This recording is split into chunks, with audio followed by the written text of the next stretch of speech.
la 9. Ahora sí. Ahora sí. Entonces, la ecuación de Manning dice C es igual a R al 1/6 entre N.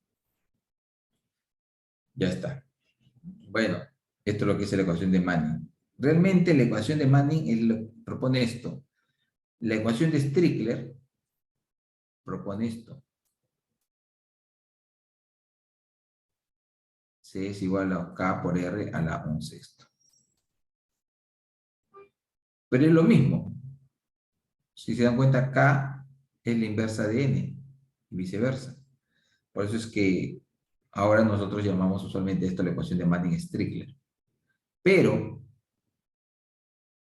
eso sí les hago la observación. O sea, alguno de ustedes en el futuro se va a estudiar a Europa, una maestría o un doctorado. Por ejemplo, en Suiza, en Alemania, no dicen la ecuación de Manning-Strickler, dicen simplemente la ecuación de Strickler. Entonces hay que tener claro qué cosa es, ¿no? Yo me acuerdo cuando estaba en una clase y mi profesor dice, a ver, ¿quién se acuerda la ecuación para el flujo uniforme? Entonces, me dije, esa es la ecuación de Manning, dije, ¿no? Atrás mío alguien levantó la mano y dijo, Strickler. Muy bien, la ecuación de Strickler. Y dije, ¿qué es eso? Después me puse a buscar y ahí encontré recién que era lo mismo, ¿no? Y por eso es que en algunos libros hablan de la ecuación de Manning-Strickler. Pero usualmente en países, sobre todo de la parte europea, de Alemania, Suiza, por ahí, se usa solamente, se le suele llamar ecuación de Strickler. Y así como en Estados Unidos se le suele llamar simplemente ecuación de Manning. Bueno, pero al final es lo mismo. Al final es lo mismo. Simplemente ahora lo que nosotros tenemos que tener en cuenta es lo siguiente. Si este es el coeficiente Hsí según la ecuación de Manning-Strickler, y yo reemplazo aquí, ¿qué tendría? La velocidad es R a la 1/6 entre N.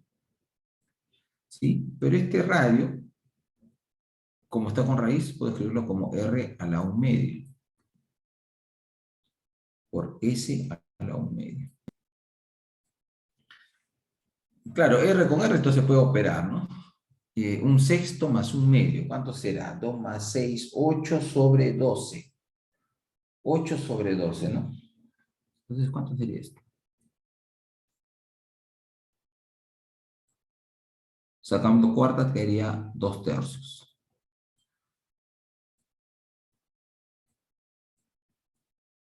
Es el 1/2 entre N.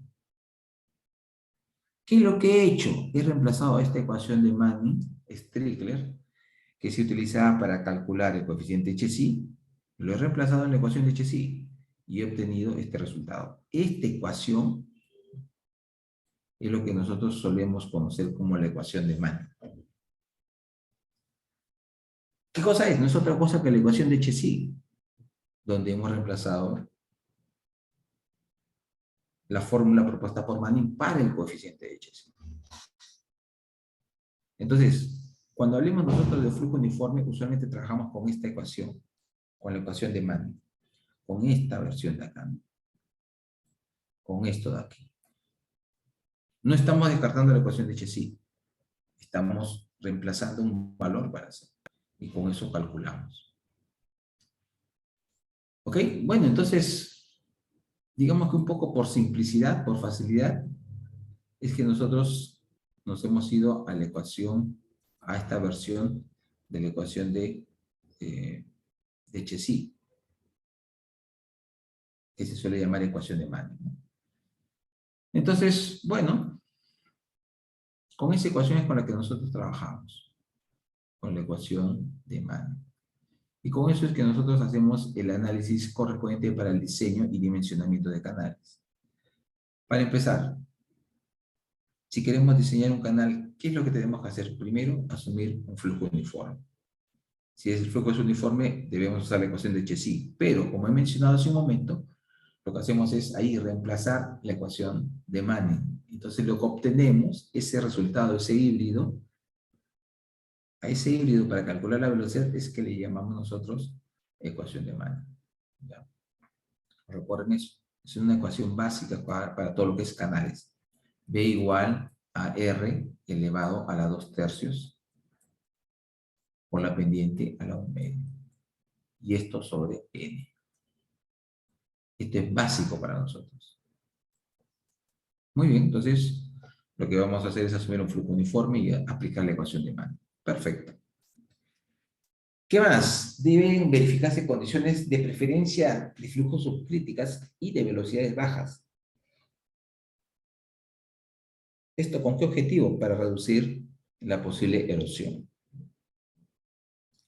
A la vez hay que evitar velocidades muy bajas, porque esto puede generar sedimentación.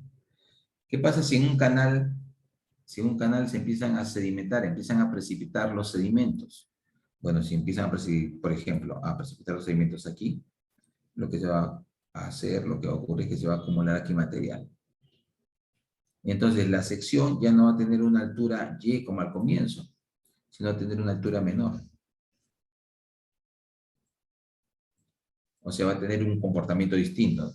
Entonces, uno usted dirá, bueno, pero no hay problema, pues. Acá se elevó el nivel de fondo, entonces el nivel de agua subirá. Claro, subirá, pero la sección ya va a ser diferente al original. El ancho de la base va a ser distinta. El ancho superficial va a ser distinto. Entonces el comportamiento del flujo va a ser distinto. ¿Esto qué quiere decir? Que como es lógico, si yo diseño un canal, si yo diseño la sección de un canal para que funcione de una cierta manera, yo debo de tratar de garantizar ese comportamiento. Si yo diseño un canal y digo, no sé cómo se comportará, ya pues pasará cualquier cosa, entonces no he hecho nada. Entonces, es recomendable evitar, uno, velocidades muy altas y dos, evitar velocidades muy bajas. Muy altas porque pueden generar erosión, muy bajas porque pueden generar sedimentación. Para reducir esos efectos de sedimentación, como ustedes verán más adelante en otros cursos, en curso de irrigación, se suele construir estructuras que eliminen los sedimentos o que reduzcan al mínimo los sedimentos. ¿Para qué? Para reducir la posible sedimentación. En el año 2003 hicimos un proyecto ahí en la UNI, con la UNI en la región Tacna, y me acuerdo que pasó algo muy interesante. Les comento brevemente. Estábamos haciendo un recorrido por los canales que teníamos que evaluar, y yo miro un canal como este, ¿no? Pero desde arriba, o sea, yo estaba parado por acá, ¿no? Así, con las manos así apuntando y una en la cintura así estaba parado mirando. Y veo algo que me pareció desconcertante. Miré que este lecho,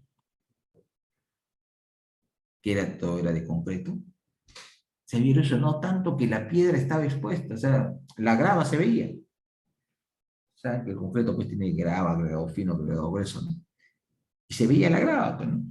Dije, pucha, qué bestia, esto de acá es brutal, brutal. ¿Cómo puede ser que haya habido tanta erosión que, o sea, que ha removido toda la capa superficial que tenía recubrimiento y se está viendo ya la grava, ¿no? Está expuesta la grava? ¡Qué terrible! Y me dicen, no, ingeniero, usted está mal. ¿Por qué? Ese no es el concreto, sino que el río cuando entra agua al canal, arrastra grava. Y lo que usted está viendo es que aquí encima se ha formado un colchón de grava, que es lo que arrastra el canal. Entonces, imagínense la barbaridad esta, ¿no? Acá se había formado un lecho así de grava, que era lo que arrastraba el agua. Y entonces esta sección ya no era la sección de diseño. Una cosa increíble, ¿no? Yo pensaba que se había erosionado, se había afectado el concreto, y no, era que encima había una capa, como si fuera un río, que tiene el lecho de piedra, así se había formado. Una cosa increíble, ¿no?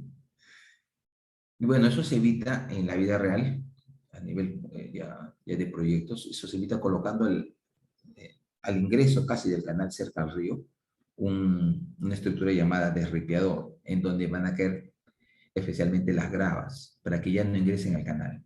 Y después, pasando ese desripiador, se suele colocar otra estructura llamada desarenador, que sirve para que precipite ahí la arena y el agua ingrese lo más limpia posible al sistema. Pero esas cosas pasan, ¿no? A veces hay un mal diseño, no sé, bueno, en fin, en fin. Entonces, el tema de sedimentación es un tema a tener en cuenta, hay que tener mucho cuidado con eso, ¿no? Puede pasar por varios motivos, como el que acabo de mencionar, es porque no había estructuras en la parte inicial del canal, entonces el agua del río entraba con todo, con arena, con piedra, con todo entraba. O simplemente puede ser porque las velocidades son muy bajas, el canal tiene una pendiente muy baja, y entonces empiezan a precipitar los sedimentos en suspensión. Usualmente también nosotros, hay que recordar esto, diseñamos canales trapezoidales para reducir costos. ¿Por qué es esto? Porque si tú diseñas un canal, a ver, ¿qué geometrías a uno se le puede ocurrir? Trapecio es lo más común, la otra opción podría ser un canal rectangular, por ejemplo. Pero si tú diseñas un canal rectangular, ten en cuenta que tú estás excavando el terreno. Entonces, ¿qué puede ocurrir? Puede ocurrir esto, ¿no? Este colapso. ¿Cuál es normal, no? Entonces, este canal, tú vas a tener que protegerlo. Para evitar el colapso tienes que poner revestimiento, concreto. Entonces puede haber mayor gasto aquí. Puede ser más costoso hacer este canal. Y en el canal trapezoidal no le pongo concreto. Bueno, si tú has diseñado un canal trapezoidal, pues puedes tenerlo ahí sin concreto, simplemente recubierto de tierra y funcionando. Claro que va a haber una infiltración. Claro que va a haber una infiltración. Entonces, si tú quieres reducir la infiltración, le pones concreto. Pero ojo, que el canal no va a fallar si está bien diseñado y tiene esta sección. Simplemente tú le pones el concreto para reducir la infiltración. ¿Sí? Y más aún, como el concreto solamente está para reducir infiltración, tú no tienes por qué ponerle acá una estructura de acero, con acero. Solamente concreto simple. Y más aún, ese concreto simple no tiene por qué ser muy grueso. O sea, conceptualmente puede ser una capa muy delgada, pero por previsión le damos un cierto espesor, ¿no? Mínimo. Pero esta sección termina de esa forma siendo más barata. En este caso, si tú tienes un suelo eh, malo, que tiende a fallar, entonces te dije, puedo poner aquí un refuerzo, ¿no? Si fuera un canal trapezoidal. Para evitar que haya esta falla, tienes que poner un refuerzo acá, ¿no? Más aún, si acá hay presiones importantes de suelo hacia adentro, entonces podrías tener que poner un refuerzo de acero. Entonces, esta sección termina resultando más cara, pero en determinados casos es la única solución. Es la única solución. Por ejemplo, si imagínate que tú tengas un lecho, un tipo de material medio que sea rocoso o roca fracturada, no tendría sentido que tú hagas este canal así trapezoidal. Es mejor que hagas un canal rectangular. ¿Mm? O sea, hay diferentes situaciones en las cuales uno tiene que decidir qué es lo más adecuado y qué es lo más barato. Si tú vas a construir un acueducto, no tiene sentido tener un canal trapezoidal. ¿Qué es un acueducto? Un acueducto es básicamente un puente. Es básicamente un puente, pero un puente que está transportando un canal. Eso es un acueducto. Eso es un acueducto. Lo más parecido a un acueducto que ustedes van a encontrar aquí en Lima, lo más parecido que van a encontrar, si es que no se ha dañado, lo van a encontrar en la avenida Angamos. Angamos. ¿Qué cosa hay en la avenida Angamos? Más o menos, si ustedes pasan por ahí, si alguno de ustedes viene del sur, va a ver esto. Esta es la vía expresa, en dos sentidos. Este es hacia el sur y este es hacia el norte. La avenida Angamos, por supuesto, ahí hay un puente, ¿no? Entonces este es el puente, sí. Ya está. Apenas pasando este puente, ustedes van a ver que hay otro puentecito.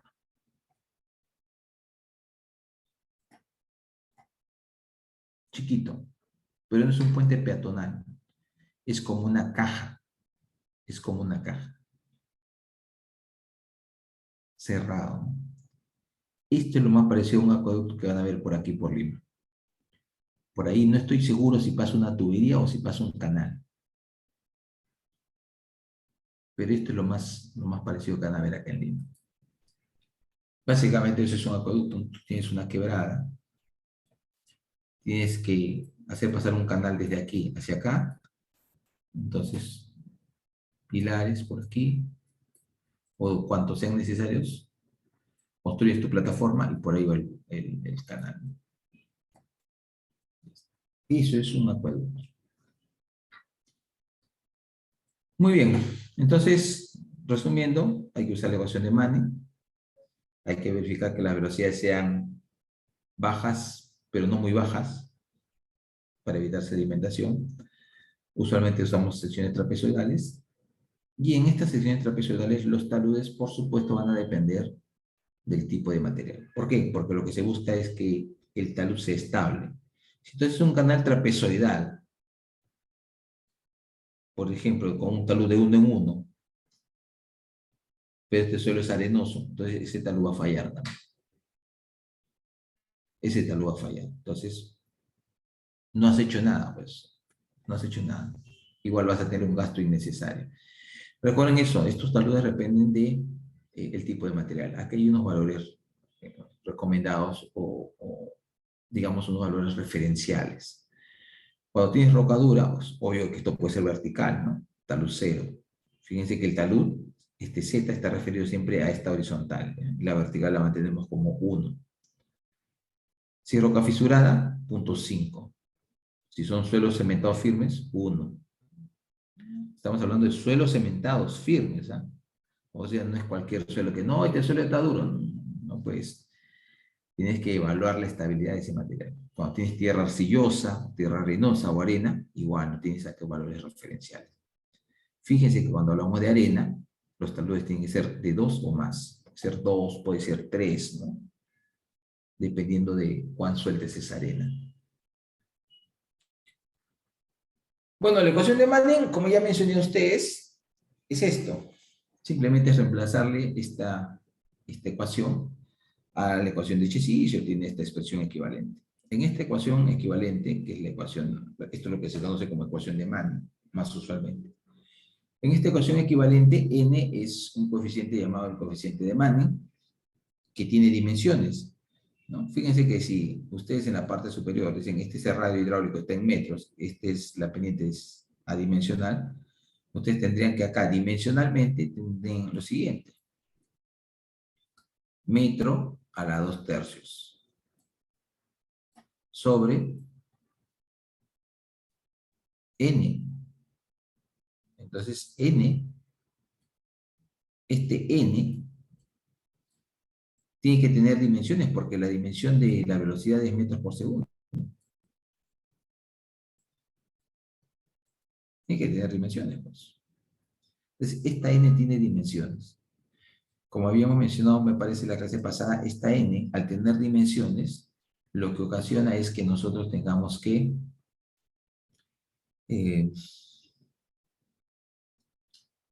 hacer una de dos. O generamos tablas de n para cada sistema de unidades, o de lo contrario, lo que hacemos simplemente es asumimos que esto es constante y aquí añadimos un factor de corrección. Eso es lo que usualmente se hace, ¿no? Se añade un factor de corrección delante, asumiendo que esta n es constante, que no tiene, entre comillas, que no tiene dimensiones, pero sabemos que realmente las tiene. ¿Ya? Aquí tienen una tabla más detallada que la que hemos mostrado anteriormente de diferentes tipos de materiales de canal, posible material de canal, de superficie metálica, cemento, mortero, etcétera, etcétera, y los correspondientes coeficientes de rugosidad de Manning.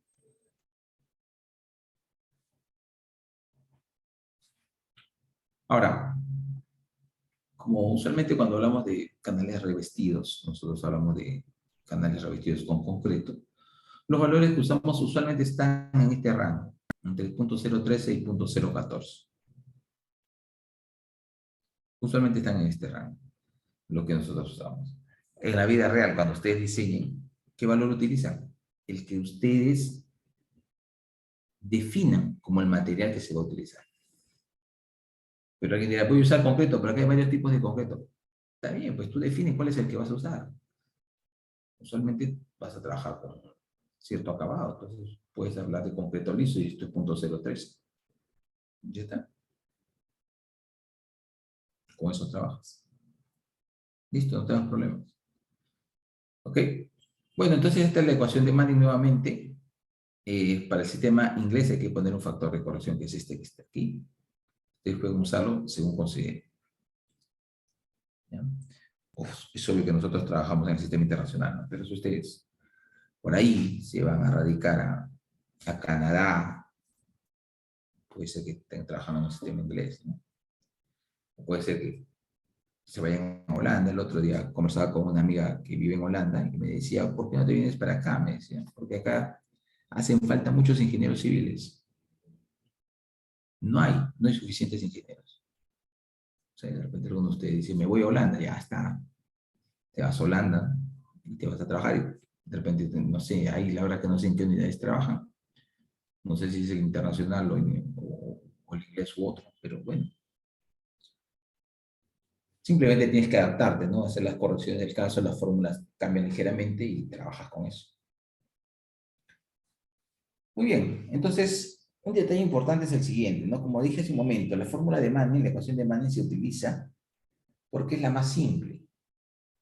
Porque es la más simple. Pero la pregunta es, ¿y el que sea la más simple garantiza que es confiable?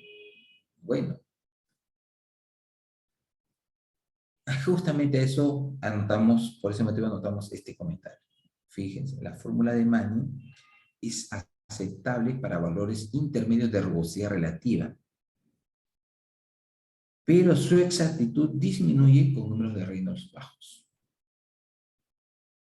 Es decir, cuando los números de Reynolds son bajos, no es que esto sea un flujo laminar, sino son Reynolds bajos, entonces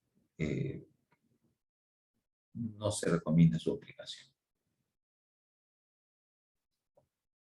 Es decir, no es muy precisa. Para Reynolds medios altos, ahí sí. Reynolds bajos, no es recomendable. Ahora aquí viene el nuevo problema, fíjense. Voy a usar la ecuación de Manning, ya bacán. Es una ecuación sencilla, ¿no?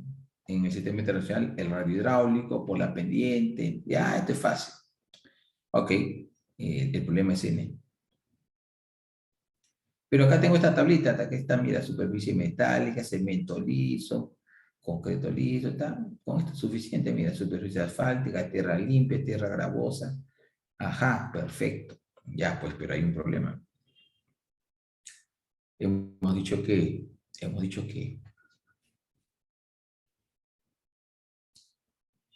todo canal, o mejor dicho, eh, pueden considerarse canales todos aquellos flujos que tienen una superficie libre, expuesta a la atmósfera. Y ahí habíamos mencionado que los ríos también son canales. Entonces, ¿cuál de los materiales que están en esta lista se asemeja al material que conforma el lecho de un río?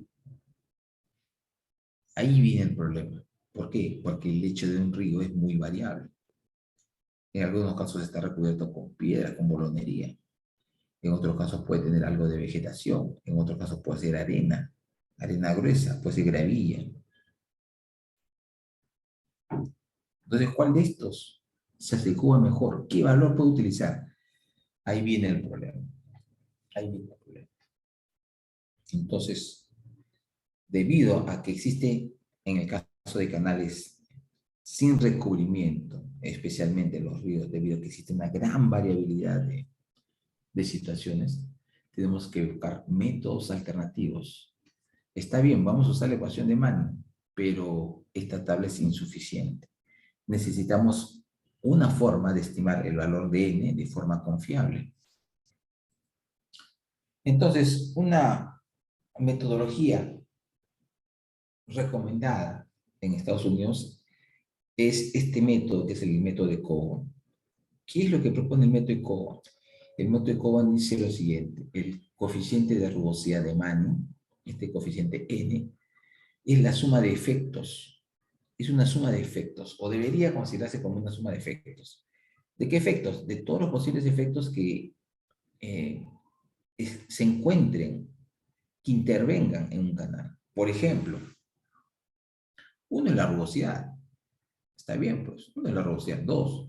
Otra es la vegetación. Puede haber vegetación en las márgenes, inclusive en el lecho del río. Tres, la irregularidad del canal. Es decir, la sección puede estar variando. Cuatro, el alineamiento del canal. El canal puede ser muy ondulado.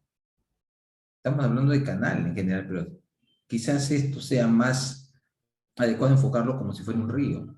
Si es un río, entonces inmediatamente ustedes pueden darse cuenta que un río tiene curvas, puede ser muy sinuoso. Entonces, eso es justamente el alineamiento. Eso es el alineamiento. El canal no está alineado, sino que es sinuoso. Entonces, eso también afecta. Eso afecta, ¿no? ¿Bien? ¿Por qué afecta? Porque si ustedes recuerdan anteriormente, cuando hablamos de tuberías, decíamos que cualquier cambio en las características, en las condiciones de flujo, generaba una pérdida de carga. Igual acá.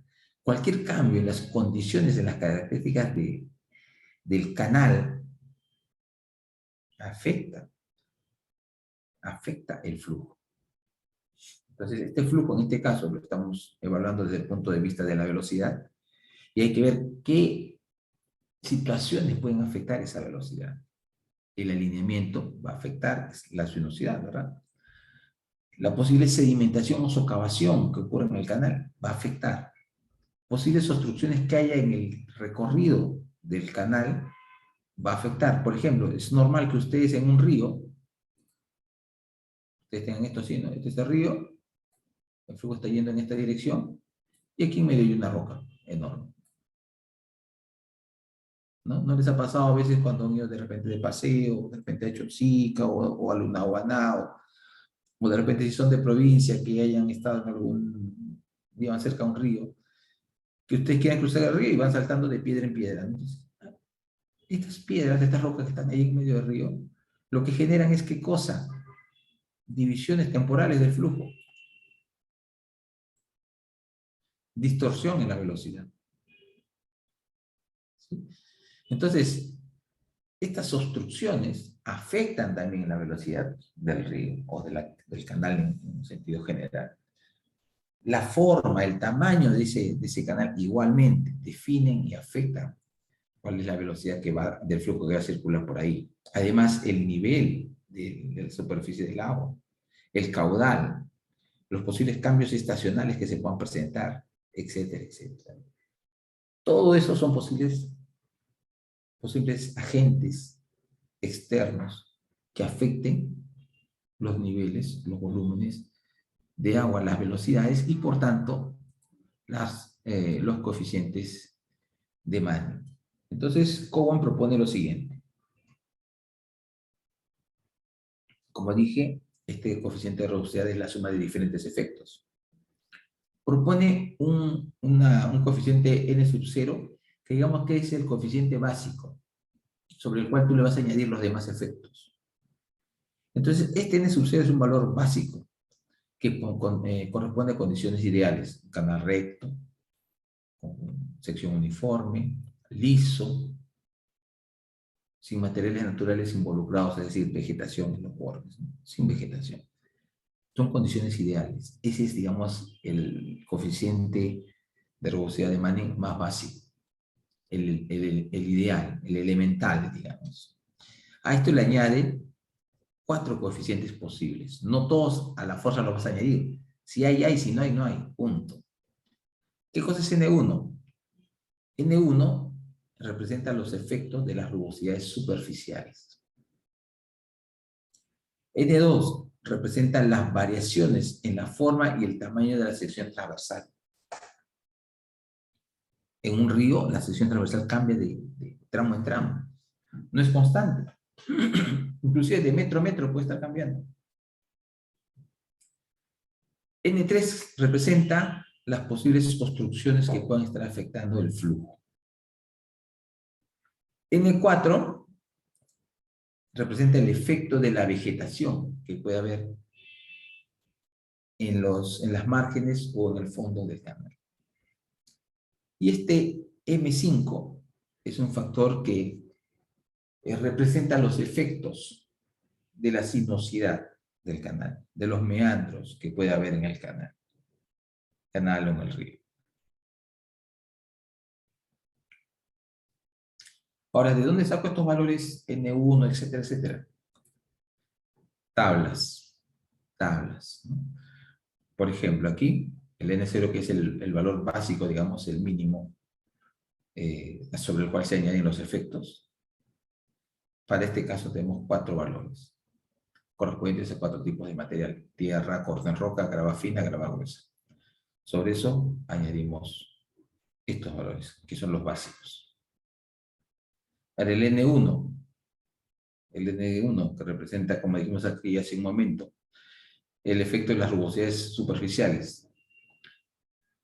Si el efecto es suave, menor, moderado o severo, se añaden los valores correspondientes. Y aquí viene un poquito el problema, ¿no? Lo que para ti es suave, para otro puede ser menor. Lo que para alguien es menor, para otro puede ser moderado. Entonces, el problema con este método es esto, que es algo subjetivo. Se ve afectado por la subjetividad de cada persona. Entonces, ¿qué es lo recomendable cuando tú quieres usar este método? Uno, puedes tú hacer estimaciones usando esta tabla y estos valores, pero contrástalo con mediciones en campo. O sea, tú con esto sacas un valor D y calculas una velocidad, ok. Mide en campo cuánta es la velocidad, usando un equipo, sea un correntómetro o cualquier otro equipo, y compara valores. No necesariamente tienen que ser iguales, pero tienen que estar más o menos en el rango. Si están en el rango más o menos por ahí cercanos, más o menos cercanos, ya pues, está bien. Se acepta. Se acepta que está bien tu consideración, ¿no? ¿Ok? ¿Qué más tenemos aquí? Tenemos cuando hay variaciones de la sección transversal, es el valor N2. Tenemos variaciones graduales, alternantes, frecuentemente alternantes, coge los valores correspondientes. El efecto de las obstrucciones, ahí están los valores. Si existe presencia de vegetación, ahí están los valores. Y si es que hay sinuosidad, es decir, efectos por meandros menor, apreciable o severo, tienen los valores correspondientes. Lo único que tienes que hacer es añadir acá esos efectos y sacar el valor de n correspondiente. Como dije, el problema con este método es que suele estar muy afectado por la subjetividad de la persona, del proyectista. Puedes cometer ahí, quizás no un error, sino una apreciación distinta, no muy adecuada, no muy certera de lo real. Entonces, ¿cómo reducimos eso? Ahí viene el detalle. ¿Cómo reducimos esto? Yo me acuerdo que hace unos años había un estudiante mío en la maestría que me decía, yo he usado esta ecuación de Cowan y me salen valores ilógicos, muy grandes, muy grandes. Falla, no sirve. Bueno, como dije, tienes que ver el caso.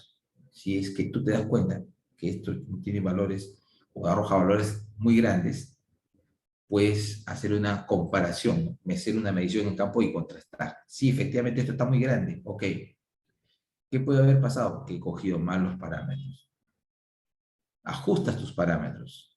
Si los parámetros una vez ajustados igual no cuadran, te dan valores muy altos, entonces cambia de método. Cambia de método. ¿Qué método? Si solamente conocemos la tablita que he mostrado hace un momento. No, no, no. Hay otros métodos, ¿sí? Por ejemplo, los que vamos a mostrar a continuación. Discúlpeme un minutito, regreso.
Ya, ahora sí continuemos.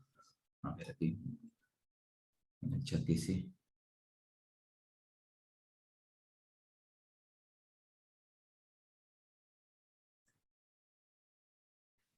Esos grados deben ser del que hizo esta tabla. Ya, miren, lo que pasa es que este método, como dije hace un momento, este método propuesto por Hogan, propone estos valores como referencias. Es el autor que ha propuesto esto. Ojo, hay muchos métodos en hidráulica, en hidrología, que se han desarrollado en Estados Unidos. ¿Sobre qué base? Han agarrado, por decir, 50 ríos, 100 ríos, 200 ríos de su país, han hecho mediciones y con eso han hecho su análisis y sacado sus ecuaciones. En eso se sustenta, no es necesariamente un estudio muy chiquito, no, no, no. Son estudios muy grandes que se han hecho a nivel de país, y Estados Unidos es un país bastante grande. Entonces, estos son los valores que, consecuencia de eso, se sugieren. Eso no quiere decir, eso no quiere decir que, que sean 100% correctos, sino que puede haber apreciaciones. Ahora, fotografías que nos grafiquen qué es para el autor leve, etc. Tal vez en el estudio original, tal vez en el estudio original. Pero ojo, fíjense ustedes. Por ejemplo, variaciones de sección transversal, gradual, ocasionalmente alternante, frecuentemente alternante. Para mí esto está bastante claro. La sección transversal puede estar variando gradualmente, no bruscamente, o puede estar variando por tramos, ocasionalmente alternante, o puede ser fuertemente variado, tramo tras tramo está variando. Entonces, en base a eso yo lo defino. Pero poner, por ejemplo, una foto sobre esto es medio complicado, ¿no? ¿Cómo definirías, cómo harías tu collage de fotos para ver que esto es gradual, alternante, ocasionalmente o alternante frecuentemente, ¿no? O sea, ahí es que está el tema, ¿no? Y aunque tuvieras foto, siempre va a haber cierta subjetividad que tú vas a manejar. Entonces, por eso, si bien es cierto, este es un método, que tú lo aprendes a usar con la experiencia, ese es el otro punto. No es que este método tampoco no sirva para nada, sino que, como les decía al comienzo, ustedes lo pueden aplicar y sale un valor muy grande exageradamente, pero contrástelo con datos reales y con eso lo ajustan. Pero en el tiempo, haciendo eso, ustedes van a ganar la experiencia para reconocer rápidamente y ya sin necesidad de estar haciendo contrastes probablemente, ¿no? Y si hacen los contrastes, van a verificar que están bien, usualmente su medición. Hay medidas, hay estimaciones que con el tiempo uno las puede hacer bastante bien. Eso es simplemente un tema de apreciación y de experiencia, digamos. Entonces, en el tiempo, cuando tú trabajas mucho sobre esto, te embulles y lo aprendes a aplicar con mayor eficiencia. Sin embargo, esto no quita pues que, como dije, hay cierta subjetividad. Entonces, frente a esto, ha habido un desarrollo de algunas alternativas. Por ejemplo, por ejemplo, sabemos que el lecho de un río puede estar conformado por gravas, por arenas. Entonces, en un intento por mejorar esto, lo que se ha hecho es de alguna manera caracterizar el tipo de lecho con valores típicos del coeficiente de rugosidad de Manning. De tal manera que cuando hablamos de material grueso, estamos hablando de gravas, nosotros podemos hablar de gravas medias, gravas gruesas y bolonería. ¿A qué le llamamos gravas medias? Son aquellas cuyo tamaño, diámetro medio, está entre 6 y 20 milímetros. 20 milímetros después, 2 centímetros, ¿no? Estamos hablando de quizás lo que uno llamaría aquí gravillas. Cuando hablamos de grava gruesa, estamos hablando de diámetros que están entre 2 y 6 centímetros. Eso ya es más propiamente grava, lo que nosotros sí llamamos grava. Y cuando hablamos de bolonerías, estamos hablando de 6 a 20 centímetros. 20 centímetros ya es bolonería propiamente, ¿no? Entonces, para estos rangos de valores, los coeficientes de Manning se han encontrado que están en este rango. Para la gravilla, entre 0.0195 y 0.022. Para la grava, de 20, que tiene un diámetro de 20 a 60 milímetros, el rango de coeficiente de Manning está entre 0.022 y 0.027. Y para el caso de bolonería estamos en este rango. Entonces, esto también me da una cierta certeza y una cierta seguridad. ¿Por qué? Porque con esto yo puedo agarrar y hacer estimaciones, ¿no? Yo uso la fórmula de Cohen o cualquier otra tabla y bueno, tengo acá valores referenciales. O puedo agarrar de frente desde aquí, ¿no? Dependiendo del tipo de material, puedo agarrar y tomar un valor promedio. Por ejemplo, yo veo que tengo una grava en el lecho del río que voy a analizar. Le digo, a ver, grava, este es el rango. Puedo coger un valor promedio, digamos, 0.025. O, tomando en cuenta este límite, estos rangos, puedo hacer una interpolación y hacer una estimación del valor del coeficiente de Manning. ¿Sí? Entonces, puedo hacer ya una estimación, pero ahí hay un detalle adicional, ¿no? Si se dan cuenta, estos valores dependen o se estiman en base a qué? En base al material. ¿Y qué pasó con el efecto de curva? ¿Qué pasó con el efecto de variación de la sección? ¿Qué pasó con todos los efectos que consideraba Cowan? Bueno, lo que ocurre es lo siguiente. Cuando uno quiere, cuando uno va a evaluar, cuando uno va a medir los caudales de un río, usualmente lo que hace es lo siguiente. Busca una sección, busca un tramo del río en donde la sección sea más o menos constante.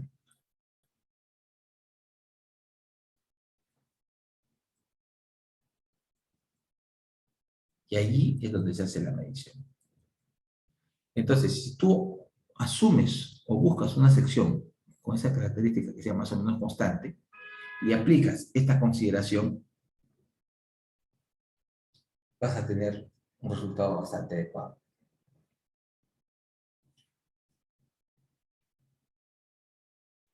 Usualmente cuando uno va a hacer mediciones en campo, con correntómetros para medir velocidades de ríos, lo que uno hace es buscar tramos rectos, lo más rectos posibles. La sección más o menos estable, más o menos de un ancho bien definido, más o menos de una sección definida. Claro que no va a ser perfecto, siempre va a haber variaciones, pero más o menos que se mantenga constante esa sección. Que la pendiente no sea muy fuerte, que no haya obstrucciones aquí en el centro, ¿no? O sea, como decíamos anteriormente, hay casos en que acá en medio hay una roca enorme, ¿no? No, que no haya eso, que no haya vegetación en las márgenes. Entonces, con esas condiciones, nosotros hacemos las mediciones. Entonces, en este caso, para un río cualquiera, yo puedo agarrar y buscar una sección que más o menos se asemeje a esto. ¿Con eso qué tendría? Tendría suficiente criterio para que, en base al material de fondo, yo elija un coeficiente de rugosidad. Y con esto, calcule cuánto vale la velocidad. Velocidad por área, caudal. Velocidad por área, caudal.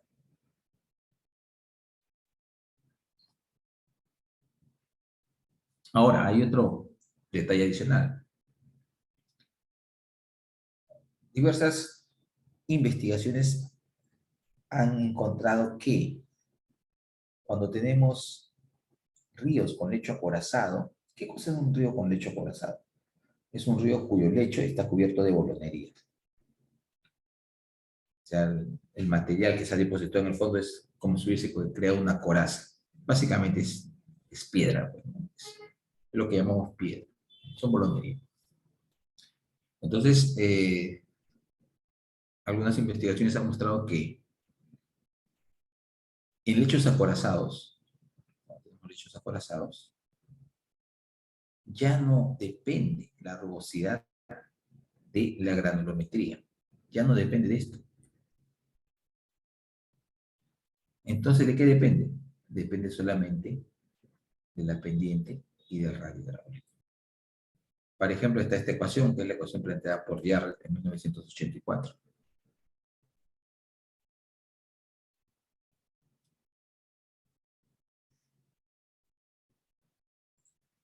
Propone esta ecuación. Propone esta ecuación. Y más recientemente, este año, esperamos que se llegue a sustentar este año 2022, una tesista mía en la maestría ha hecho una evaluación en ríos de Perú, en 4 ríos del sur del Perú, y ha encontrado, primero, que efectivamente en los ríos que tienen lecho acorazado no hay dependencia de la granulometría, y que la ecuación para calcular N tiene una forma parecida a esta. Coeficientes y exponentes diferentes, pero una forma parecida a esta. Y segundo, ha encontrado una ecuación que tiene similar performance, similar precisión a este tipo de ecuación, a esta correspondiente al lecho acorazado, pero que depende de la granulometría.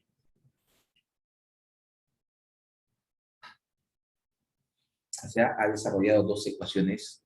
Estas son ecuaciones empíricas que se desarrollan sobre la base de las mediciones en campo. Entonces, ha desarrollado 2 ecuaciones que para el caso de los ríos de nuestro país podrían ser aplicadas con bastante confianza, con bastante confiabilidad. Porque son estudios que corresponden aquí. El problema con ecuaciones, casi todas las ecuaciones y todos los métodos que ustedes van a ir estudiando hacia adelante, sobre todo en hidrología, corresponden a estudios hechos en el extranjero y que no necesariamente se cumplen acá. Entonces, ese es el detalle. Ese es el detalle. Y mucho de lo que nosotros hacemos en el transcurso de nuestras carreras es tratar de validar esas ecuaciones aquí. A veces, como no hay otra forma, no hay otro método, simplemente aplicamos, pero no hay cierta certeza, no es tan confiable, digamos. En este caso, el aporte de la ingeniera Loaiza es muy importante en el sentido que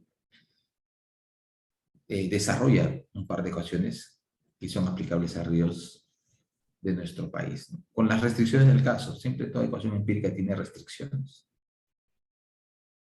Y son las restricciones que corresponden al número de ensayos, a las pendientes, qué rango se encuentran, etcétera. Pero bacán, bacán. Se ha verificado un comportamiento parecido a este, pero además se ha desarrollado una ecuación que depende de la granulometría. Es una cosa bastante interesante. Esta ecuación de Jarrett que acabamos de mostrar tiene, por ser empírica, un rango de validez. Es válida para pendientes que están entre 0.002 y 0.03, radios hidráulicos que están entre 0.5 y 2 metros, y tiene un error estándar que está oscilando entre el 25 al 30%.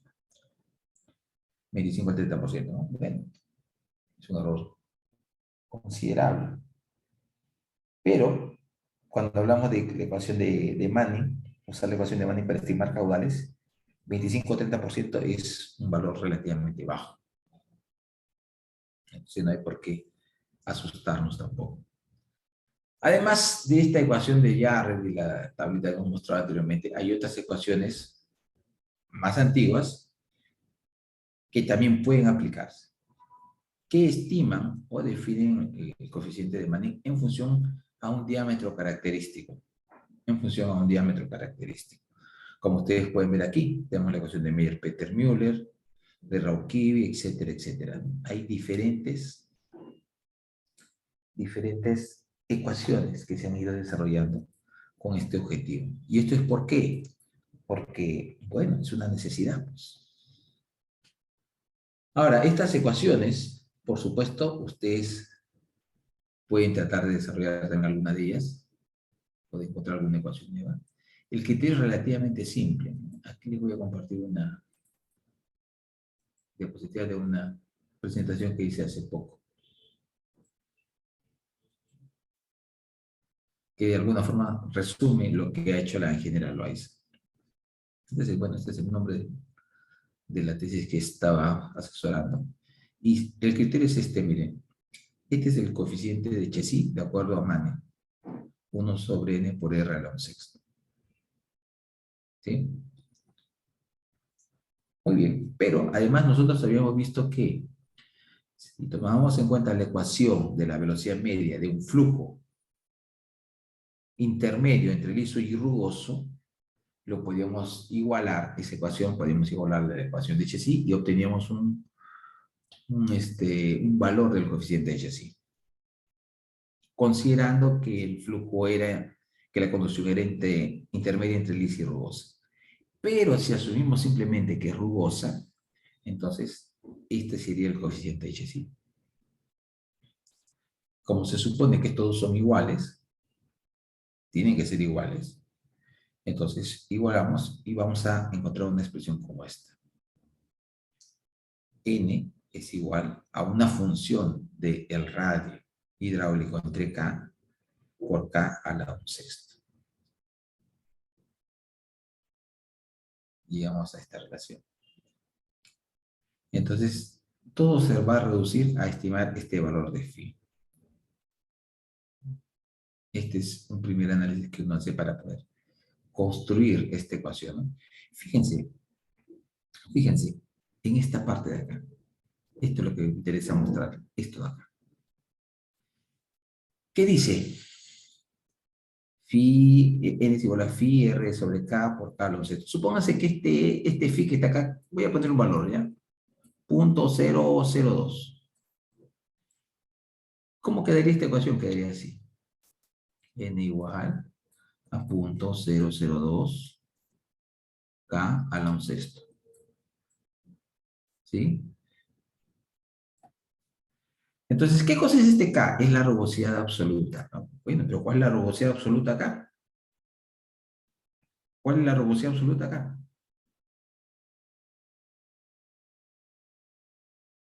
Obviamente tiene que ver con la granulometría del lecho, ¿no? Ah, ok, ok. Pero si yo hablo de granulometría del lecho, yo voy a tener una curva granulométrica, ¿no? Una curva granulométrica. Entonces, ¿cómo es la curva? ¿Qué valor voy a coger acá? ¿El de 50? ¿El de 30? ¿El de 15? ¿El de 65? ¿El de 90? ¿Qué voy a coger acá? ¿Cuál de estos valores es la rugosidad absoluta? ¿Cuál de estos valores es? Entonces, lo que se hace en este análisis es, tomando en cuenta este valor, tomando en cuenta esta ecuación, mido usando otro equipo, usando un correntómetro en campo, mido cuánto es la velocidad y con eso obtengo el valor de n, mido este n y comparo este K, con los diámetros que tengo aquí. Diámetro 10, 20, 30, 40, 50 y busco cuál es el que se parece más. Entonces digo, ok, por ejemplo, digamos que es el D90. Ok, el D90 para mí va a ser la rugosidad. Y con eso construyo mi ecuación. ¿Sí? Entonces, fíjense con ese criterio, regresamos a la diapositiva de la otra carpeta. Miren acá. ¿Ven? De 90 a la 1/6. Es lo que les dije. Acá está un coeficiente, ¿verdad? De 65 a la 1/6. De 50 a la 1/6. ¿Se dan cuenta? ¿Se dan cuenta?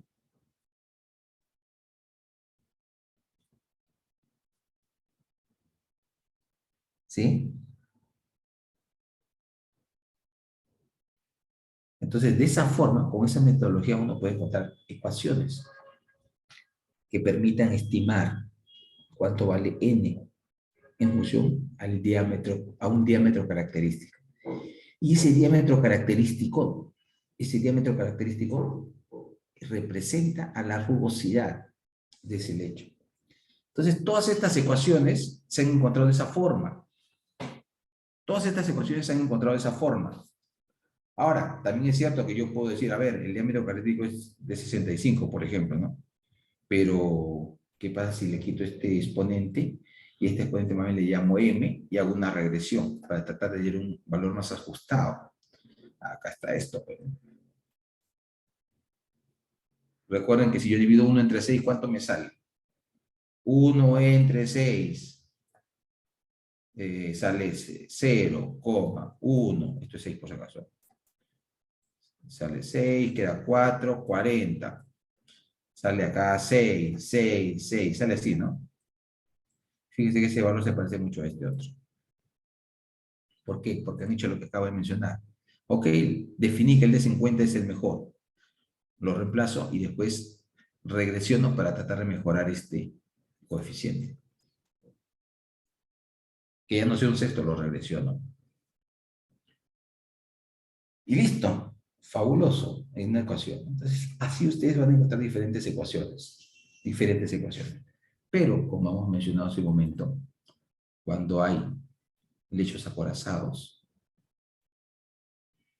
ese coeficiente rebocear ya no depende propiamente de la granulometría. ¿Sí? Hay diferentes métodos, hay diferentes opciones. Todos esos para canales naturales, canales sin revestimiento, en otras palabras, para ríos o cursos de agua. Cursos de agua naturales. Ahora, si nosotros queremos dimensionar un canal, pero ya un canal artificial, es decir, nosotros queremos diseñar un canal, entonces, en general podemos hablar de dos casos. Yo lo llamo así, yo lo llamo así. No, de repente no lo van a encontrar con ese nombre en los libros, pero yo lo llamo así.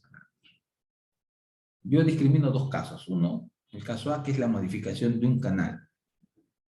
¿Qué implica esto? Que tú ya tienes un canal. Y al modificarlo, tú lo que vas a tener es ya algunos parámetros conocidos. Por ejemplo, si tú dices, a ver, yo tengo este canal. Ok, perfecto. Quiero ampliar su capacidad. Ok, entonces vamos a hacer esto para ampliarlo. ¿Qué le parece si hacemos esto? No, no, no, no se puede. ¿Por qué? Porque acá hay una calle. Por aquí transitan las personas, entonces no me puedo tirar a la calle. Ah, ok, entonces esto ya es inamovible, perfecto. Ya no se puede mover. ¿Sí?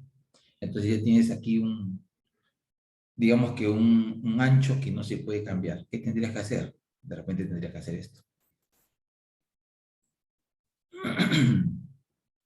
¿Se das cuenta? ¿Se dan cuenta? O sea, ya hay un parámetro que es fijo. Cuando hablamos de un canal, hay una geometría. Y en esa geometría tengo una base, tengo un tirante. Entonces ya uno de estos dos es fijo. Y eso me restringe mi análisis. Por eso a esto yo le llamo modificación de un canal. Uno de estos dos ya es conocido. Uno de estos dos es conocido. En estos casos, ¿qué se hace? Nada, nada, nada, nada, nada. Nada, simplemente calculas. ¿A qué me refiero con esto? Bueno, si tú dices la velocidad es igual, usando la ecuación de Manning, a r a la 2 tercios, S a la 1 medio, entre n. Entonces, si multiplicas esta velocidad media por el área, tendrías que el caudal es igual a el área por el radio a la 2 tercios, por S a la 1 medio, entre n. En el caso de un trapecio, ¿cuál es el área? Esto es B, acá arriba esto es T, y esto es Y. Entonces, está claro que cuando uno diseña un canal trapecial o trapezoidal, el trapecio es simétrico, no va a tener en un lado más pendiente que en el otro. Usualmente esto es simétrico. Entonces, si esto es B, acá arriba tendrías que T, sabiendo que acá tienes un talud 1Z, tú tendrías que, si esto es Y, este ancho sería YZ, ¿verdad? Y aquí también este ancho sería YZ. Entonces acá sería igual T. Sería igual a B más 2 veces YZ. Por lo tanto, el área que sería igual. Semisuma de las bases por la altura.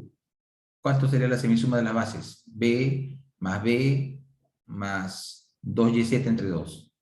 ¿Qué queda ahí? B más YZ por la altura, que es Y. Esto es el área. Esto es el área. ¿Sí? ¿Cuánto es el perímetro mojado? El perímetro mojado sería igual a la base más 2 veces este talud. 2 veces este talud. Entonces tendrías acá, el talud es Pitágoras. Raíz de y cuadrado más y cuadrado z cuadrado. Entonces ahí hay un factor común. Entonces tendrías 2y raíz de 1 más z cuadrado. Y por supuesto, el radio hidráulico sería el cociente entre estos dos. El radio hidráulico sería el cociente entre estos dos. Entonces, supongamos que yo tengo un caso en el cual el ancho de la base sea conocido y esto no se puede mover. Entonces, esto sería conocido, sería constante. Esto sería constante. Y aquí la única incógnita sería Y. Digo, la única incógnita porque Z, si es un canal existente con talud definido por el tipo de material, Z también debería ser constante. ¿Sí? Y igual acá, ¿no? La única incógnita sería Y. Si esto es así, ¿qué me quedaría en esta ecuación reemplazando? Quedaría que Q es igual. El área es función de Y. R, que es el cociente entre estos dos, sería función de Y. Se me quedaría una función de Y por la pendiente al 1 medio entre n. Es decir, si yo conozco Q, si conozco n y conozco S, es cierto que esto es una función de Y, pero la única incógnita sería Y. Resolviendo, yo puedo obtener su valor.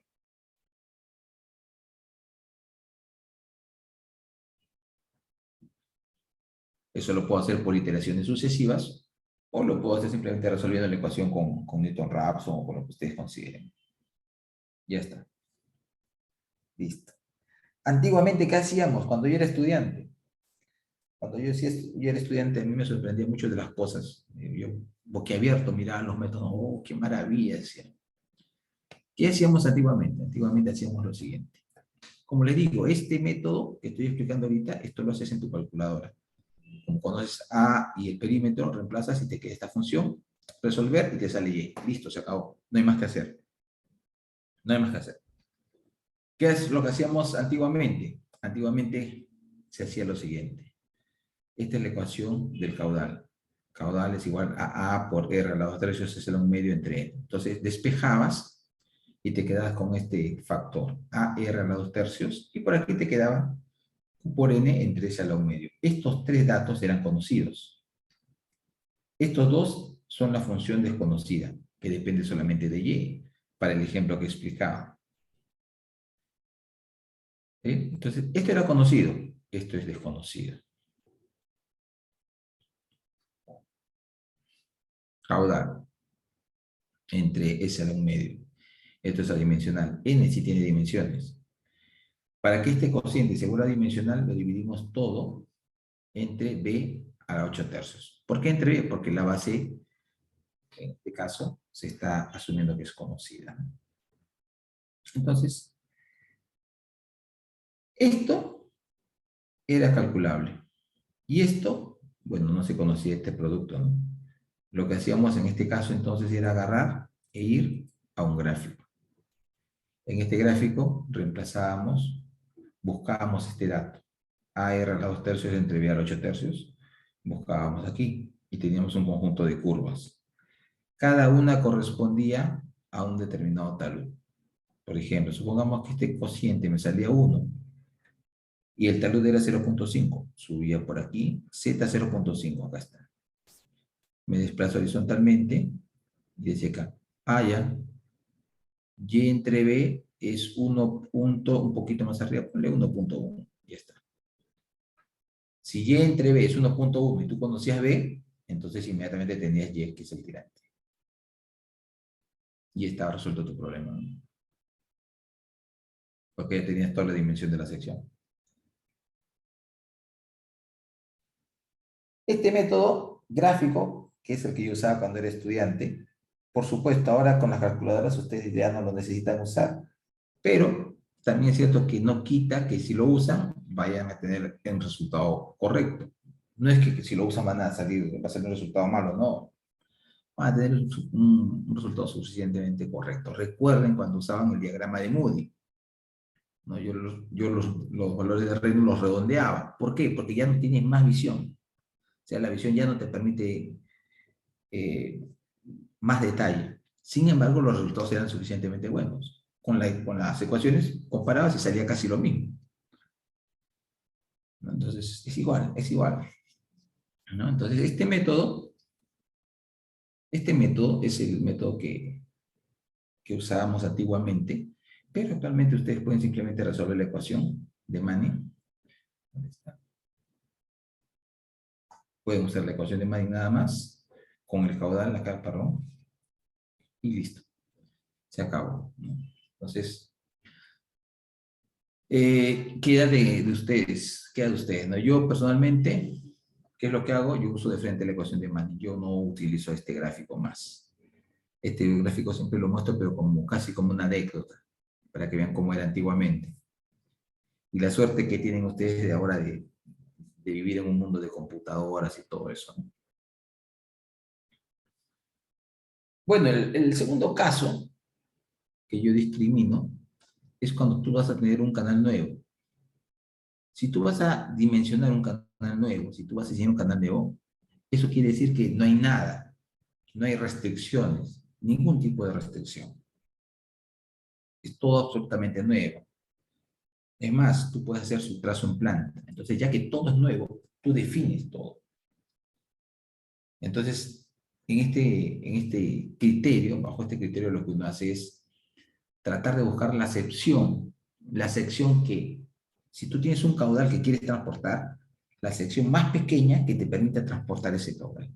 ¿Por qué la más pequeña? Porque es la más barata. Es la más barata.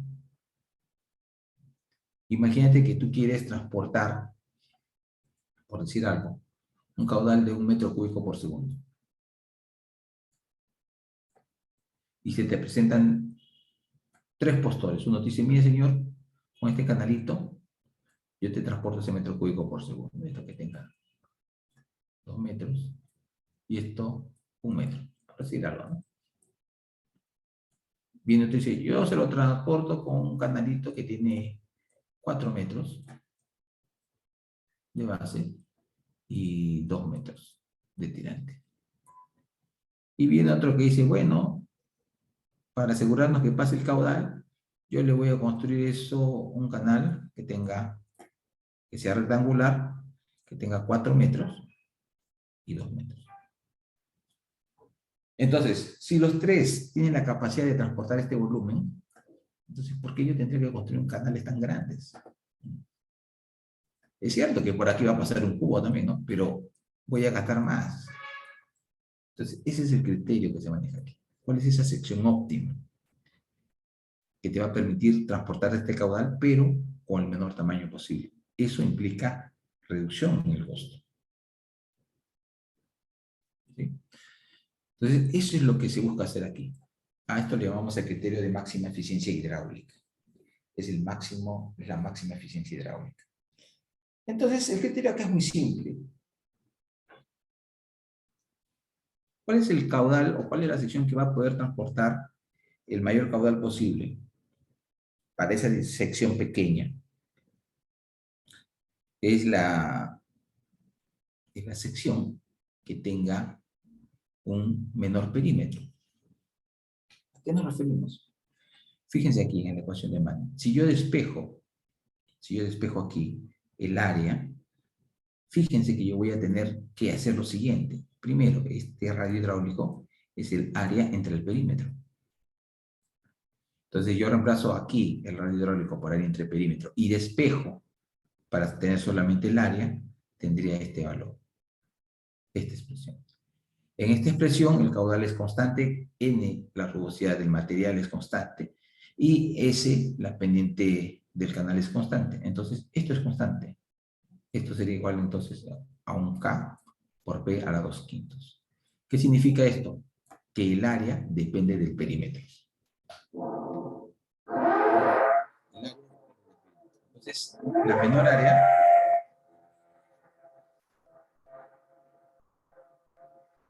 área corresponde al menor perímetro. Entonces, eso es lo que nosotros hacemos. Asumimos. Bueno, hay un ruidito acá que no sé si se está filtrando. Yo creo que sí.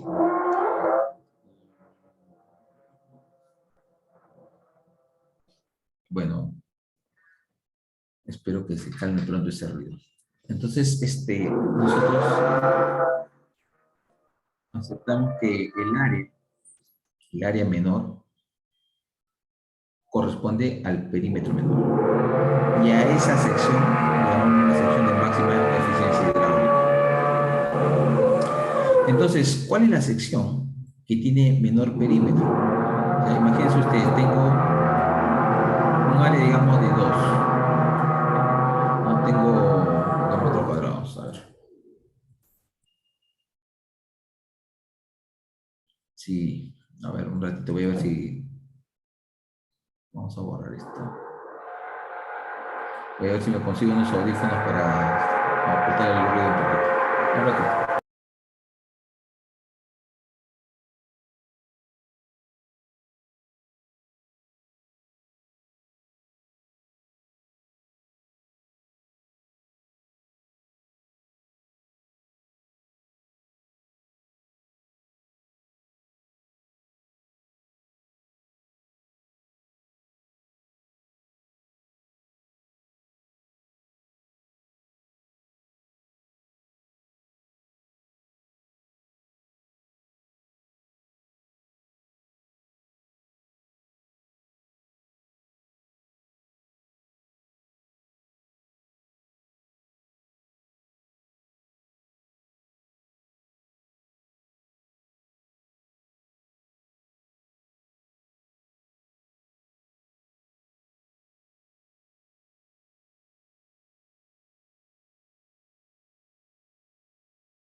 Mira, disculpa, se le escucha.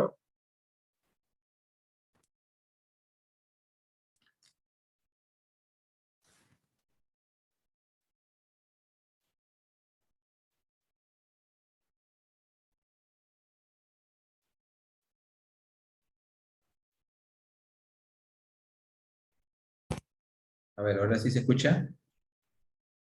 Sí, ingeniero. Y ahora sí, bueno. Ojalá que no vuelva el ruido porque estos audífonos están fallando, así que no los puedo usar. Bueno, entonces le decía, pues, finalmente el área es función del perímetro. Entonces, ¿cuál es la sección que tiene menor perímetro posible? ¿Una rectangular, una trapecial? No, la sección que tiene menor perímetro es una sección semicircular. ¿Y por qué en una sección circular? Porque un canal tiene superficie libre. Si fuera una sección circular, círculo completo, a conducto lleno ya no sería un canal, sería una tubería. ¿Ok?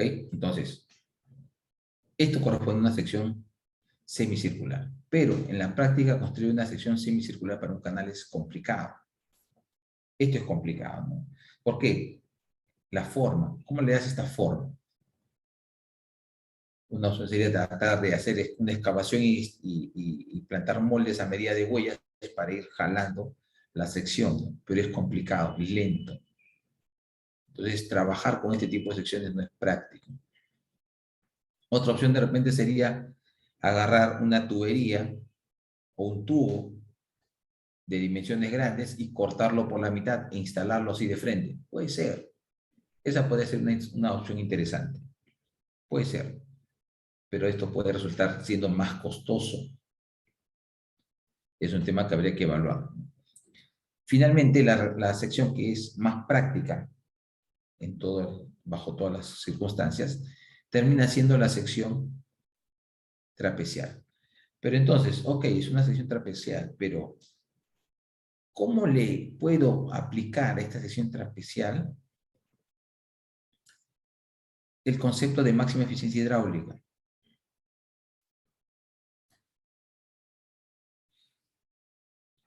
¿Cómo hacen los túneles para trenes subterráneos? Ah, bueno, en el caso de los túneles para trenes subterráneos, dependiendo del caso, pero usualmente lo que hacen en trenes subterráneos es poner un encofrado y empezar a vaciar, ¿no? Porque recuerden que cuando se hacen perforaciones o se hace, por ejemplo, algo así, ¿no? Si tú haces voladura, vamos a poner esto acá, voladura, la sección te va a quedar así. Entonces, ¿qué es lo que haces aquí? Pones un molde y empiezas a rellenar todo de concreto. Entonces viene el tema, pues, ¿no? O sea, esto es costoso. Esto es costoso.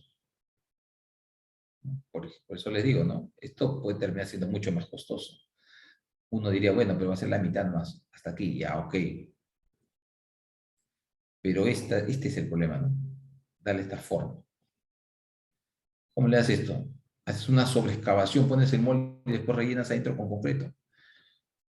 Ahí está el detalle, ¿no? Ahí está el detalle. Y ahora, supongamos que lo haces, ok, ese concreto, ¿cuánto tiempo tienes que dejar el molde ahí para que se mantenga ya estable la sección, para que no se vaya a chorrear el concreto? Entonces el avance va a ser muy lento, ¿no? Hace años, cuando yo era estudiante, me acuerdo que mi profesor me comentó de que había un sistema que habían desarrollado, no sé, no me acuerdo en qué país, para construir canales circulares, pero termina siendo mucho más caro, ¿no? Entonces, si yo quisiera construir canales circulares personalmente, si yo quisiera hacerlo, lo que yo haría sería comprar tuberías y cortarlas por la mitad e instalarlas. Las instalo. Pero digo, oye, si pongo tuberías de PVC así partidas por la mitad, de repente se deforman con el calor. Está bien, pues, se puede deformar. Entonces, tú no quieres que se deforme, cada cierta longitud le pones un anclaje. Listo, para que eso mantenga su geometría, ¿no? Además, tengan en cuenta que esto, si se instala algo como esto, va a estar enterrado. Entonces, hay presión del suelo que lo mantiene, o tiene que mantener su forma. No va a permitir chorrea hacia ambos lados, ¿no? Pero eso, como ustedes se dan cuenta, nos lleva a situaciones medias complicadas, una gama de posibilidades de falla que puede ocurrir. Entonces, ¿es imposible hacerlo? No, yo no he dicho que es imposible, pero termina siendo no práctico. Además de que tendría que tener mano de obra calificada y maquinaria, etcétera, ¿no? En cambio, si tú vas a hacer un canal trapezoidal, no necesitas mano de obra calificada. No necesitas una maquinaria especializada. O sea, todo es muy barato. Todo es muy barato. Ustedes saben que entre Francia e Inglaterra se construyó un túnel submarino. Un túnel submarino. ¿Para qué? Para conectar Inglaterra con Francia. Para que los autos, camiones, etcétera, vayan por debajo del mar y conecten ambos países. Por eso hicieron túneles, etcétera, etcétera. Pero para construir eso se tuvo que construir una maquinaria especial.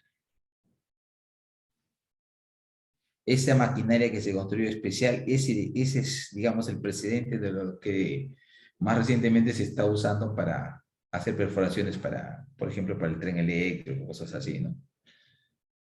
Entonces, construir una maquinaria especial para un proyecto de este tipo puede resultar muy caro. No es práctico. Entonces, termina siendo más fácil usar otra sección. Entonces, cuando hablamos nosotros, por ejemplo, de una sección trapezial o trapezoidal, nosotros tenemos que partir de una premisa. Queremos que esta sección sea lo más eficiente posible. ¿Qué significa esto? Que sea la sección más pequeña posible, pero que me garantice que puedo transportar el caudal que yo deseo. Eso se llama sección de máxima eficiencia hidráulica. Sección de máxima eficiencia hidráulica. Entonces, para empezar, si yo tengo un determinado terreno, el talud Z debería ser conocido, ¿verdad? Debería ser conocido. Lo que tenemos que hacer aquí es, para este talud Z conocido, tratar de encontrar estos dos valores, B y Y, que son valores desconocidos. Son básicamente los que definen las dimensiones del canal. Entonces, con el fin de reducir variables, yo puedo establecer una relación entre B y Y. Y nosotros hablamos de un M, un valor M, que sería justamente esa relación entre B y Y, entre la base y el tirante. Esto lo hacemos con qué objetivo, como dije, con el objetivo de reducir variables. Punto. Entonces, conociendo este M, definiendo este M, yo modifico las ecuaciones que mostré hace un momento para calcular el área y para calcular el perímetro mojado. ¿Qué habíamos dicho hace un momento? Habíamos dicho que el área era igual a la base más ZY por Y. Esta base, en función a esta expresión, yo diría que es igual a ¿qué? A MY. Entonces, si reemplazo aquí MY, factorizo Y y me quedaría esta expresión. Y bueno, a partir de aquí, de esta ecuación, yo puedo despejar y obtengo Y. Y es, por supuesto, una función, está en función del área de M, que es la relación entre base y tirante, y Z, que es el talud. El mismo ejercicio lo hacemos con el perímetro y obtenemos una ecuación equivalente. Conociendo el área y conociendo el perímetro,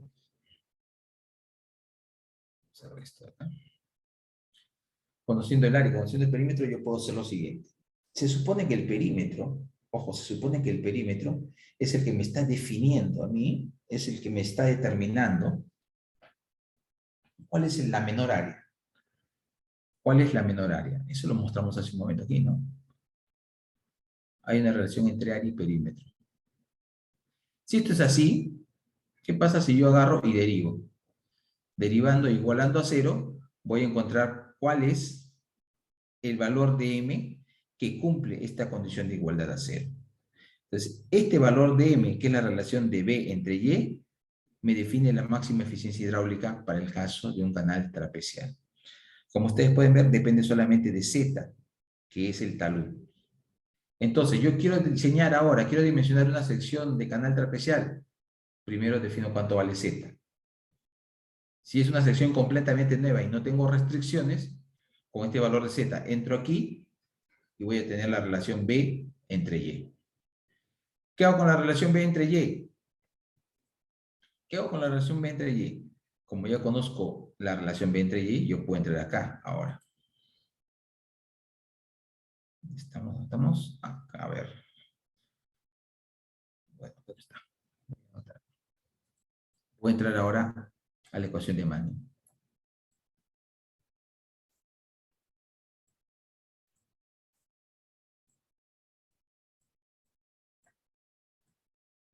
¿Qué pasaba en la ecuación de Manning antes? Antes yo en la ecuación de Manning tenía como datos el caudal conocido, n conocido y s conocido. Como ahora conozco el valor de m, como conozco el valor de m, yo puedo conocer también el área. Miren, acá. El área dependerá solamente de y. Y el radio hidráulico, el radio es área entre perímetro. Como conozco m, también va a ser solamente función de y. Entonces va a haber solamente una incógnita. Solamente una incógnita. De aquí, a partir de aquí, yo despejo y voy a encontrar cuánto vale y. Y como conozco y conozco m, inmediatamente tengo b. Y con eso tengo definida la sección de máxima eficiencia hidráulica.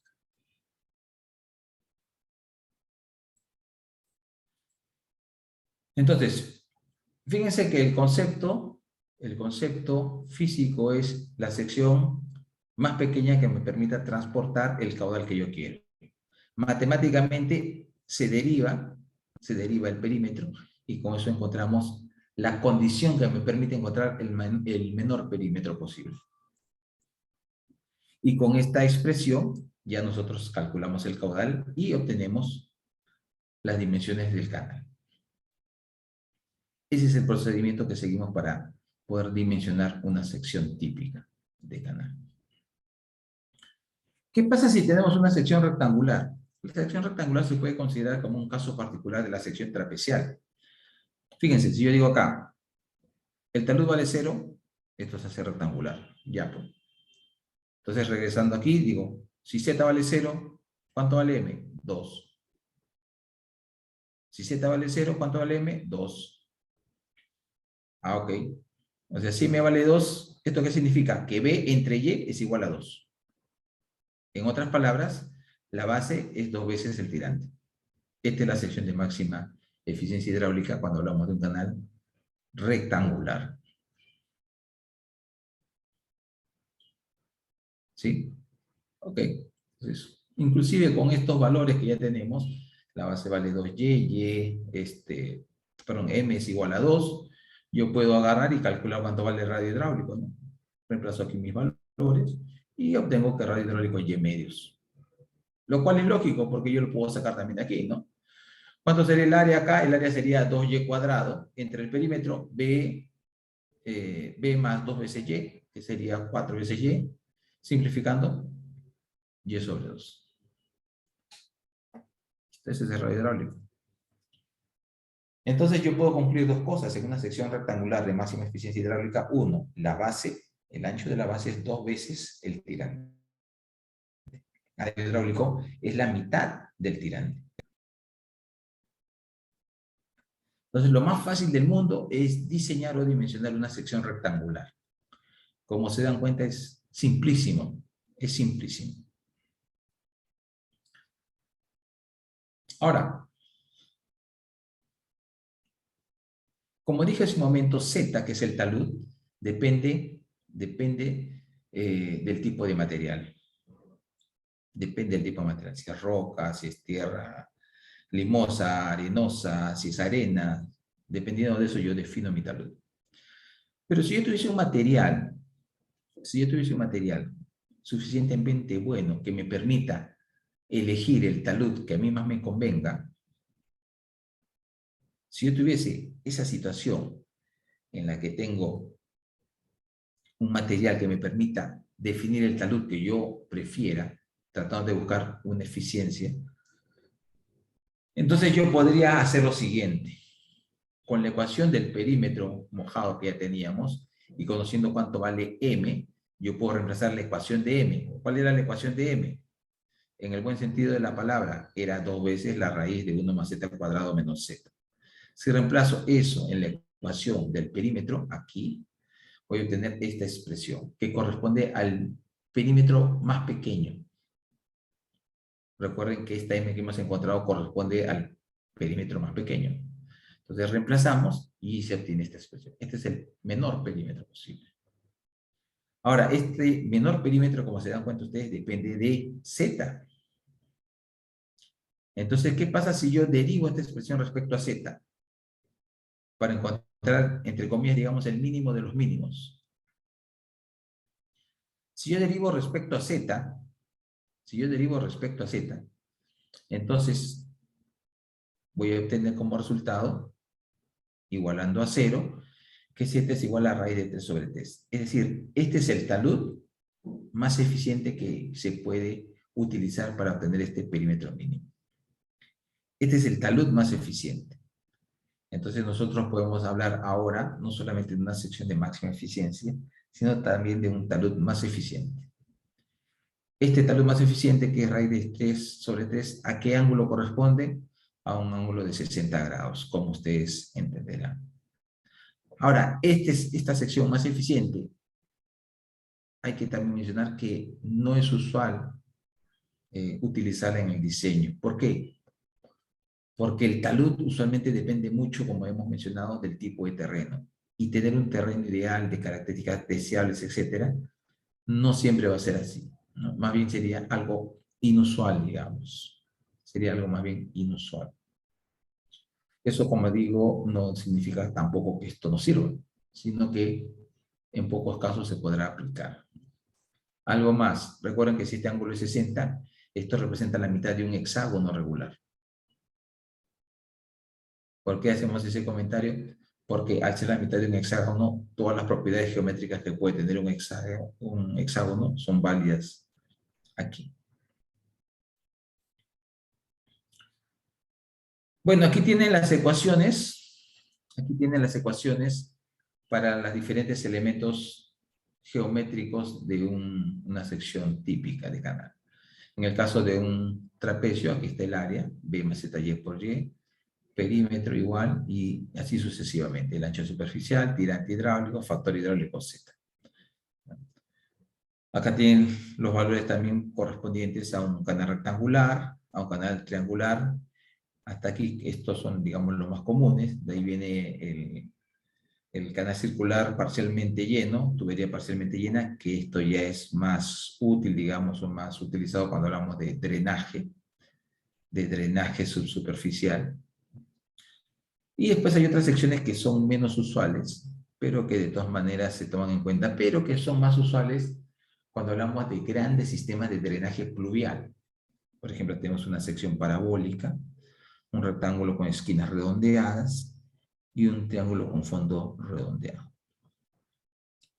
Estas secciones son más usuales para grandes sistemas de drenaje pluvial. En nuestro país no tenemos grandes sistemas de drenaje pluvial. Quizás en la zona amazónica, en la región amazónica, sería necesario en algunos lugares, tal vez, pero no tenemos ese tipo de drenaje. Tal vez quizás sea porque las poblaciones no son muy grandes. Digamos, en el Pacífico Oeste, es decir, en las costas de Asia, todo el continente asiático en la costa del Asia, están sometidos esas zonas a lo que se llaman monzones, que son temporadas de fuertes lluvias y tormentas, presencia de tifones, en donde el volumen de agua que precipita es inmenso. Es inmenso. Entonces, muchas de esas ciudades tienen sistemas que han sido desarrollados, han sido diseñados pensando en drenar rápidamente esos grandes volúmenes de agua. Y ahí se incluyen, pues, como mencioné también en el caso de Japón, grandes sistemas subterráneos con tuberías enormes de grandes diámetros para evacuar esos volúmenes que si cayeran sobre Lima fácilmente ocuparían pues, una altura de 3 pisos probablemente de un edificio, no todos los edificios de 2, 3 pisos quedarían bajo el agua, porque son volúmenes inmensos de agua, ¿no? Son volúmenes inmensos.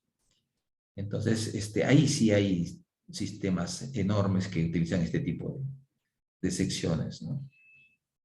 En nuestro país, a pesar de todas las limitaciones, estamos bendecidos. Bueno, aquí tenemos algunos problemitas. Vamos a resolver uno de ellos, ¿ya? A ver.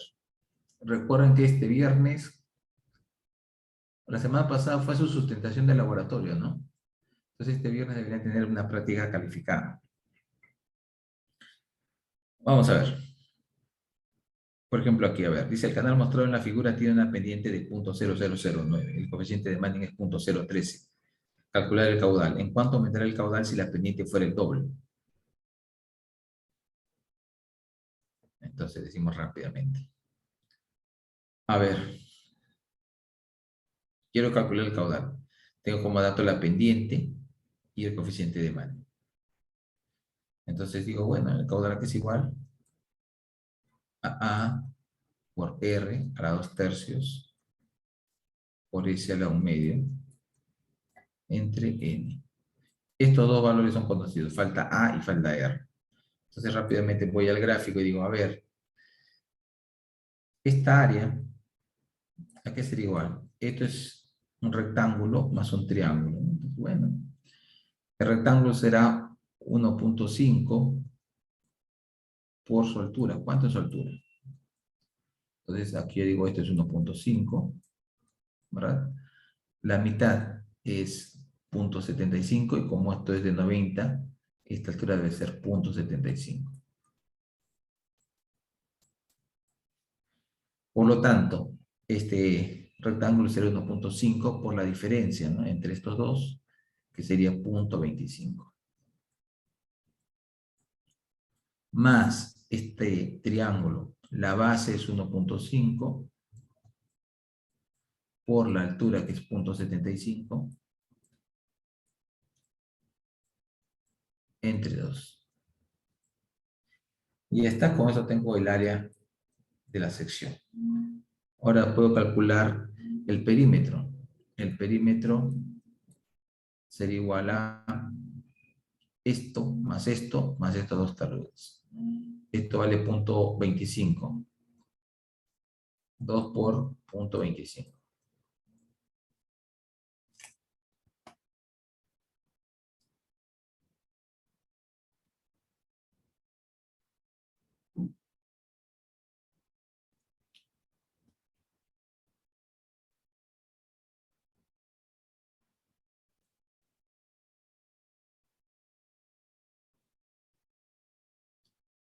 Un ratito.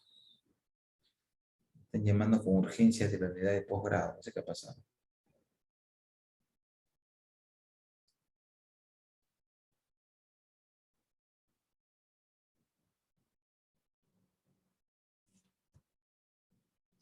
Ya. Entonces tendría 2 por 0.25 y tendría estos taludes, ¿no? Los dos taludes son iguales, sería 2 por 0.75. Esto como es igual, esto sería 0.75 raíz de 2, ¿no? Entonces sería 2 por 0.75 raíz de 2.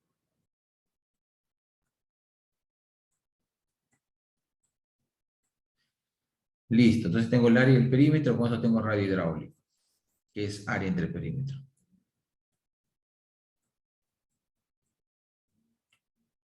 Conociendo el área de radio hidráulico, reemplazo aquí y ya tengo el caudal, ¿no? El área es 0.93, ya vamos a poner acá el área es 0.93. 8 le voy a poner porque no tengo mucho espacio. El perímetro es 2.621. Y el cociente entre estos dos sale entre el perímetro me da el radio hidráulico, ¿no? Punto 35.8.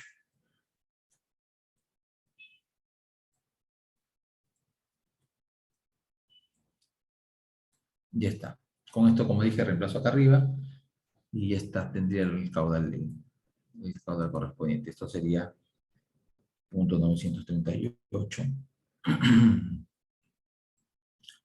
por punto 358 a la 2/3, la pendiente que es punto 309 a la 1/2, entre n, que es punto 013. Listo, tengo el caudal. ¿Qué más me dicen? ¿En cuánto aumenta el caudal si la pendiente fuera el doble? Bueno, ya es consecuencia, ¿no? Simplemente, primero hay que calcular este caudal.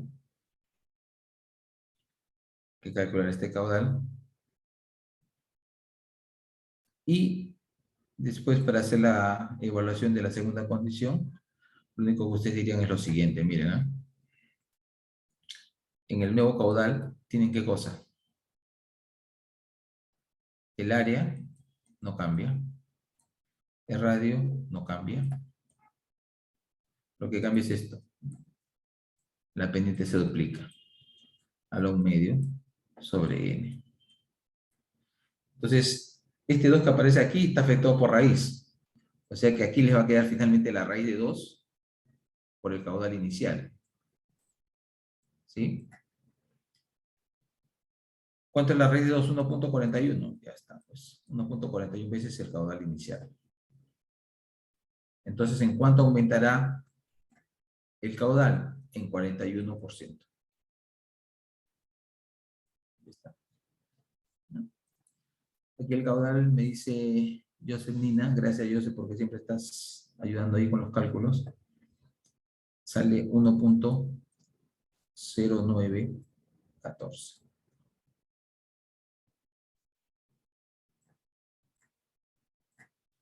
Ya, entonces ya está. Este caudal final que aumenta en 41% sale 1.54. ¿Ya? Entonces la diferencia es lo que ha aumentado. ¿Sí? Fácil, fácil, fácil. Facilísimo. Cuando ustedes en la vida real ya diseñan canales, lo primero que tienen que hacer es un trazo en planta, como si fuera una carretera, como si fuera un camino, igualito. Tangentes, puntos de intersección, curvas, tangente de entrada, tangente de salida, listo. Tienen todo el trazo. Una vez que tienen ese trazo, ya tienen las pendientes por tramos. Entonces, como tienen pendientes, ya tienen esto, ¿no? Ustedes definen qué material van a usar, concreto, ya tienen esto. Entonces lo único que hacen es empezar a dimensionar estas secciones típicas por tramos. ¿Por qué por tramos? Porque cada tramo tiene una pendiente distinta, o podría tener una pendiente distinta. Si el tramo tiene la misma pendiente, entonces, normal, una sección típica solamente para eso, ¿no? Entonces, esto es básicamente lo que hacen ustedes cuando dimensionan canales. Bueno, ¿alguna pregunta que tengan ahí? Ya estamos en los descuentos.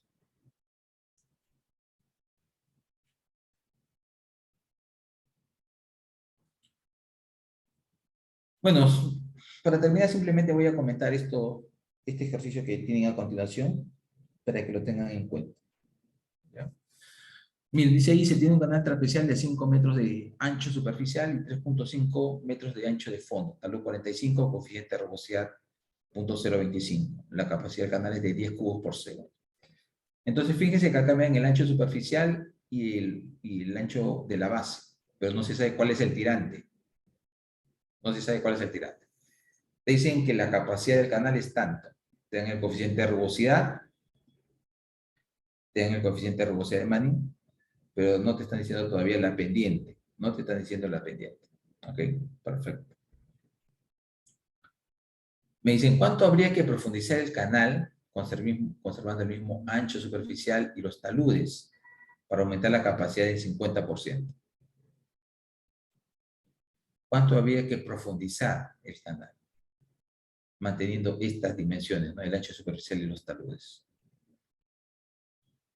5 metros y el talud de 45 grados. ¿Cuánto tendrías que profundizar? Ojo, fíjense en lo siguiente. Aquí no me han dado el tirante, pero como tengo los dos anchos, tengo esto, como dato, esto vale 5, 3.5, y me dicen que esto vale 45 grados, ya con esto, con este dato de 45 grados, yo ya tengo este Y. O sea, la sección ya es conocida. ¿Qué cosa es lo que no se conoce aquí? Lo que no se conoce es la pendiente. Pero ¿cómo calculo la pendiente? Ya que la sección es conocida, Q es igual a por R a la 2 tercios, por S a la 1 medio, entre E. El área es conocida porque tengo la sección. El radio hidráulico es conocido porque tengo la sección.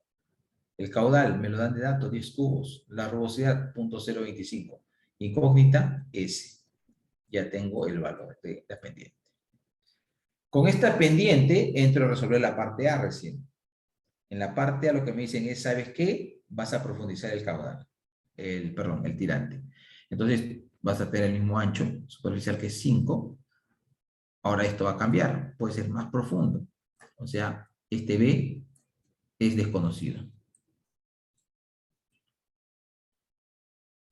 Este talud sigue siendo 45 y esto no se conoce.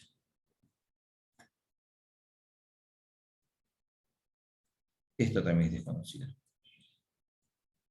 Entonces, como tú tienes el talud, como tienes el ancho superficial, tú puedes establecer con este talud una relación entre B y Y. ¿Cómo? Tú asumes un B, pues. No quiere decir que le vas a dar un valor. No vas a decir, esto vale 1 metro, esto vale medio metro. Dices, este es B. Si esto es B, entonces este ancho que está aquí, que corresponde a esta porción, ¿esto cuánto será? Será 5 menos B entre 2. 5 menos B entre 2. Este 5 menos B entre 2, ¿de dónde sale? Teniendo en cuenta el talud. Entonces 1Z. Y sabiendo que este Y, tú dirías, si esto es 5 menos B, todo entre 2, teniendo en cuenta este talud, se supone que esto debería ser igual a Y por Z. Entonces tú dices Y por Z es igual a 5 menos B sobre 2. Entonces aquí despejas y tienes una función de Y. Y sería igual a una función de B. ¿Sí? Entonces, Y lo puedes expresar en función de B. Como Y está en función de B, reemplazas acá arriba la única incógnita. ¿Cuál sería? Sería B. Resuelves, obtienes el valor de B, inmediatamente tienes el valor del tirante. Ya está definida tu sección. En este caso, ojo, que me están diciendo que tienes que aumentar la capacidad del canal en 50%. ¿La capacidad de qué? De conducción. O sea, ya no vas a transportar 10, sino vas a transportar 15 metros cúbicos. O sea, esto ya no sería Q10, sino sería Q15. Todo lo demás ya es conocido y resuelve. La pendiente no va a cambiar, tampoco es. Y en la segunda parte te piden hacer lo mismo, pero en este caso se va a ensanchar el canal.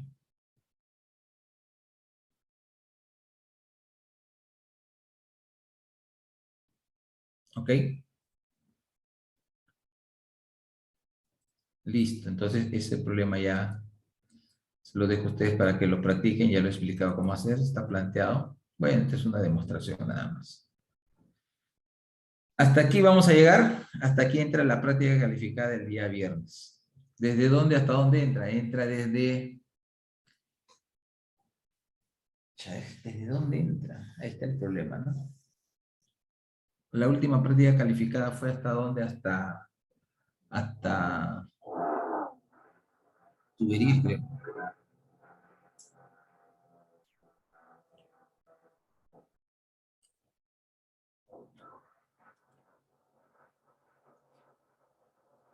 A ver.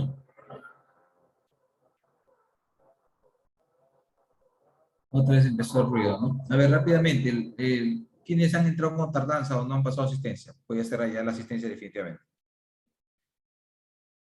A ver, López, ingeniero. Buenas tardes. Buenos días. López. ¿Alguien más? Laureano me dijo, creo. ¿Sí?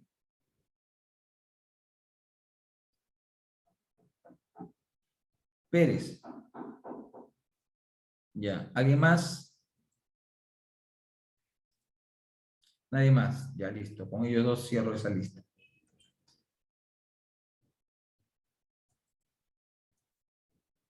Ya. Ingeniero, una consulta. Entonces, para la práctica del viernes vendría desde canales hasta lo que hicimos hoy día. Lo que pasa es que la primera parte de canales es casi teoría, ¿no? Mm. En la práctica pasada, ¿qué cosa hasta dónde vino? Ya, vamos a hacer muy simple. La práctica del viernes entra desde flujo no permanente en tuberías. Flujo no permanente, es decir, apertura, cierre de válvula, es decir, apertura y golpe de ariete.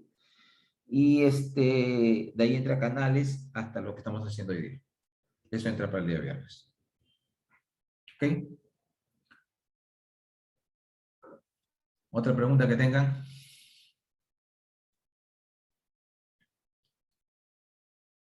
Ya, listo, muy bien muchachos. Entonces quedamos ahí, nos vemos el día viernes. Que tengan buen día. Hola, ingeniero. Hasta luego. Ingeniero, disculpe.